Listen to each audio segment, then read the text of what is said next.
So hello everyone, आज का जो जॉब है वो है सुप्रीम कोर्ट का जेएसए का प्रोग्रामर का। और उसके साथ ही हमारे पास जो है सीनियर प्रोग्रामर का, senior court assistant and programmer. तो इनके लिए कंप्लीट सिलेबस डिस्कस करने वाले हैं जो कि कहीं भी नहीं मिल रहा है, वो आपको यहाँ पे मिलेगा करियरशाला में। सो आज की जो वीडियो है ये उनके लिए है जो सुप्रीम कोर्ट ऑफ इंडिया के लिए प्रिपेयर कर रहे हैं। आई नो वैकेंसीज कम है but the ones who are there who are applying for it उनको कंप्लीट इन्फॉर्मेशन इस वीडियो में मिलने वाला है। तो वीडियो को एंड तक जरूर देखिएगा and do let me know कोई भी प्रॉब्लम अगर आपको आ रही है तो मुझे बताना मत भूलिएगा। तो चलिए शुरू करते हैं आज का वीडियो, काम की बात ही करेंगे। तो प्लीज वीडियो को एंड तक जरूर देखिएगा और मुझे बताइएगा अगर आपको स्टिल कोई डाउट रह रहा है उस एग्जाम के अंदर। सबसे पहले चलते हैं हमारे एडवर्टीजमेंट की तरफ। जो जो इंपॉर्टेंट चीजें एडवर्टीजमेंट में है उसको पकड़ लेते हैं पहले, उसके बाद हम शेयर करेंगे अपना सिलेबस। अगर मैं बात करूं रिक्रूटमेंट पे, सुप्रीम कोर्ट की वेबसाइट पे जब आप जाएंगे तो आपको पहले ही मिल रहा है link to submit online application for senior assistant cum senior programmer and junior court assistant cum junior programmer. तो जहां पे क्लियर दिया हुआ है कि आपको क्या करना है। आपको इसका डिटेल्ड अगर फॉर्म चाहिए तो आप यहाँ से व्यू करके फॉर्म को फिल कर सकते हैं वेरी इजीली। फॉर्म को खोलिए, यहाँ पे आपके पास लिंक है, आप यहाँ पे जाइए and you will be able to view actually the form. ठीक है, तो यहाँ पे आप रजिस्टर कर सकते हैं। स्टार्टिंग डेट हो चुकी है, 27 इसकी लास्ट डेट है। आपको अगर यहाँ की इंस्ट्रक्शंस पढ़नी है, एडवर्टाइजमेंट पढ़नी है, तो ये कंप्लीट एडवर्टाइजमेंट है। एडवर्टाइजमेंट के अंदर आपके पास 20 पोस्टें दी हुई है जूनियर कम असिस्टेंट की, कोर्ट असिस्टेंट की, और 6 पोस्टें हैं सीनियर कोर्ट असिस्टेंट की। ठीक है, आपको इसके लिए क्या चाहिए ये देख लेते हैं। सबसे इंपॉर्टेंट चीज जो आपको यहाँ पे चाहिए that is going to be pay level 8 तक का आपको वो दिया जाएगा 47,600 प्लस अलाउंसेस। उसके बाद आपकी एज होनी चाहिए 18 to 35 ईयर्स। आपके पास रिलैक्सेशन डेफिनेटली होगी, लेकिन आपको चाहिए क्या? आपको यहाँ पे चाहिए bachelor of engineering, bachelor of technology in computer science, information technology from recognized university और equivalent and 6 years of experience in field of computerization. आपने कहीं भी काम कर रखा है, 6 ईयर्स ऑफ अगर आपके पास एक्सपीरियंस है, you can go for this. ठीक है, उसके बाद मास्टर्स डिग्री अगर आपके पास है कंप्यूटर एप्लीकेशन में, एमएससी इन कंप्यूटर साइंस है from a university and 6 years of experience in field of computerization, तो आप ले सकते हैं। अगर आपके पास है BSc in computer science, bachelor in computer application with first class और at least 60% marks and 7 years of experience, तो आप इसके लिए जा सकते हैं। डिग्री इन लॉ चाहिए from a recognized university will be preferred. अगर डिग्री ऑफ लॉ है तो और भी ज्यादा आपको प्रेफरेंस दी जाएगी। इसका जो पैटर्न है वो है written test comprising questions related to journal English, journal awareness, reasoning and aptitude। उसके बाद ऑब्जेक्टिव टाइप टेक्निकल टेस्ट होने वाला है, प्रैक्टिकल एप्टीट्यूड टेस्ट होने वाला है और उसके बाद इंटरव्यू होने वाला है। अगर मैं बात करती हूँ name of the post junior come court assistant, इसके लिए आपको ज्यादा कुछ नहीं चाहिए, कोई एक्सपीरियंस कुछ नहीं चाहिए, एक डिग्री चाहिए that is bachelor of engineering, bachelor of technology in computers. इसकी जो पे स्केल है वो भी लेवल 6 तक की है, तो थोड़ी कम है, that is okay. But definitely आपको ये चीज पता होनी चाहिए कि अगर इधर लग गए तो ये बल्ले बल्ले आपकी हो जाएगी, बिकॉज जॉब बहुत अच्छी है, बहुत सारी इसकी वैकेंसीज हैं, अच्छी खासी कहते हैं ना अच्छी खासी पहुंच है, तो आपके लिए बहुत अच्छी होने वाली है। रिटन टेस्ट इसके लिए भी होगा और इसके लिए आपके पास वही सेम सब्जेक्ट्स होंगे। पेपर दोनों का ही अप्रोक्सीमेटली सेम होगा क्योंकि जूनियर प्रोग्रामर सीनियर प्रोग्रामर तक की पोस्ट है। ठीक है, so pattern will be exactly same, that is written test के बाद objective type technical aptitude test, practical aptitude test, उसके बाद इंटरव्यू। ठीक है, तो आप वो चेक ऑन कर सकते हैं। रिजर्वेशन सबके लिए है, बट यहाँ एक चीज इंपॉर्टेंट बताई हुई है जो कोई भी नहीं बताएगा।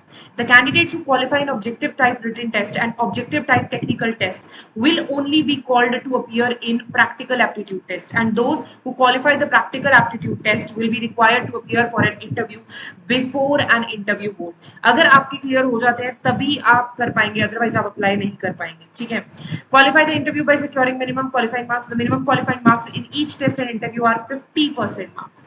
आपको 50% मार्क्स चाहिए। ठीक है, number of qualified candidates will be restricted to maximum 10 times the number of practical aptitude test. मतलब अगर प्रैक्टिकल एप्टीट्यूड टेस्ट में अगर आपको बुलाया जाएगा तो दैट मींस भी basically 10 times of the vacancy बुलाया जाएगा। अगर 20 वैकेंसी से 200 लोगों को बुलाया जाएगा। ठीक है, आपके टेस्ट क्वालिफाई होने के बाद आपको प्लेसमेंट दी जाएगी in panel does not confer a right of the candidate, but आपको बाद में इसकी प्लेसमेंट दे दी जाएगी। और the test will be conducted, आपको जगह दी हुई है कि कहाँ कहाँ होंगे, तो भरने से पहले सोच लीजिएगा कि आप इतनी दूर जाना चाह रहे हैं कि नहीं। दिल्ली होगा, मुंबई होगा, कोलकाता होगा, हैदराबाद होगा और बेंगलुरु होगा।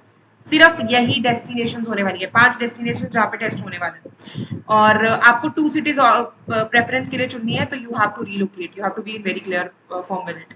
आपके पास एप्लीकेशन की है 1000 रुपीज है, SC ST एक्स सर्विसमैन के लिए ये 250 रुपीज हो जाती है, तो जर्नल के लिए it is 1000 rupees and for OBC candidate also it is 1000 rupees. ठीक है।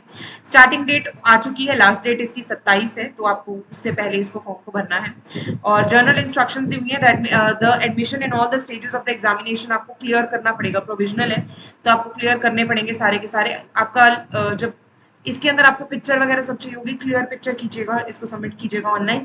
ऑनलाइन सबमिट पहले कर दीजिएगा, बाद में आप कहेंगे कि there is a problem with the link और स्टफ, फिर वो बाद में एंटरटेन यहाँ पे नहीं होगा, ठीक है।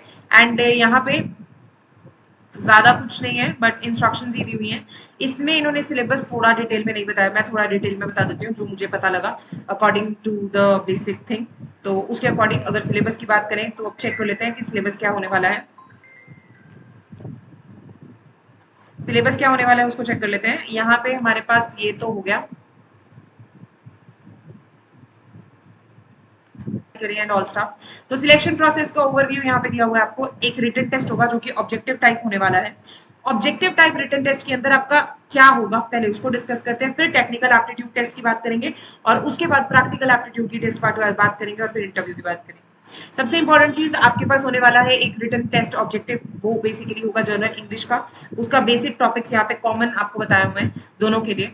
तो आप देख सकते हैं spot the error, fill in the blanks, synonyms, antonyms, ये तो सबको पता है। One word substitution, sentence improvement, shuffling of sentence parts, shuffling of sentences in a passage, vocabulary, grammar, spelling and misspelled words, idioms and phrases, sentence structure, ये सब। Reasoning and quantitative aptitude की बात करते हैं तो कोडिंग हो गया, number series, alphanumeric series, analogies, logical deduction, matching definitions, statement argument, statement conclusion, cause and effect, verbal reasoning and theme detection. ये बहुत इजी होने वाला है। मुश्किल obviously general awareness. General awareness के लिए आपके जो रिसेंट चीजें हैं आप उनको कर सकते हैं। आपकी बेसिक हिस्ट्री, ज्योग्राफी और कल्चर कर सकते हैं, इकोनॉमी कर सकते हैं, कॉन्स्टिट्यूशन एंड पॉलिटी कर सकते हैं, current affairs, national and international, books, authors, scientific innovations, tribes, handicrafts, sculptures, art, culture, India, ये सब आपका होने वाला है। आप जनरल अवेयरनेस यहाँ फोटो खींच के अपनी तैयारी शुरू कर सकते हैं। ये बेसिक आपको हर जगह मिल भी जाएगा, it is not a big deal. अब आते हैं टेक्निकल एप्टीट्यूड टेस्ट पे। जो टेक्निकल एप्टीट्यूड टेस्ट है उसके जो बेसिक कंसेप्ट होने वाले हैं वो स्क्रीन पे प्रेजेंट है। अगर प्रोग्रामर होने की बात करें तो computer fundamentals, basic C plus plus, Java, data structure, algorithms, operating systems, networking basics, web technologies, database management system, software engineering concept, ये सब होने वाले हैं। और इसका एग्जाम का जो पैटर्न होगा वो कुछ इस तरह का रहेगा। अभी ऊपर ऊपर से है, जब तक पूरा नोटिफिकेशन नहीं आता पूरा डिटेल नहीं है, पर एटलीस्ट आपको एक आइडिया हो जाएगा कि आपको करना क्या। जर्नल इंग्लिश 50 मार्क्स की, रीजनिंग एंड एप्टीट्यूड 25 मार्क्स का, जनरल अवेयरनेस 25 मार्क्स की। आपको 50% मार्क्स लेने हैं, मतलब आपको 50 मार्क्स तो लेने ही है, ठीक है। सीनियर का असिस्टेंट कम सेम पैटर्न सेम रहेगा जो रिटन टेस्ट का है। टेक्निकल एप्टीट्यूड का दोनों का सिलेबस सेम रहेगा बिकॉज वो भी प्रोग्रामर कम programmer, junior code assistant cum junior programmer की है, तो दोनों का सेम रहेगा।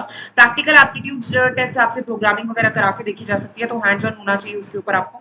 उसके बाद रिकमेंडेड बुक्स जो है उनके बारे में बात कर लेते हैं। रिकमेंडेड बुक्स की मैं बात करूँ, जर्नल इंग्लिश के लिए एसपी बख्शी की बेस्ट बुक है, आप वही ले सकते हैं सिंपल।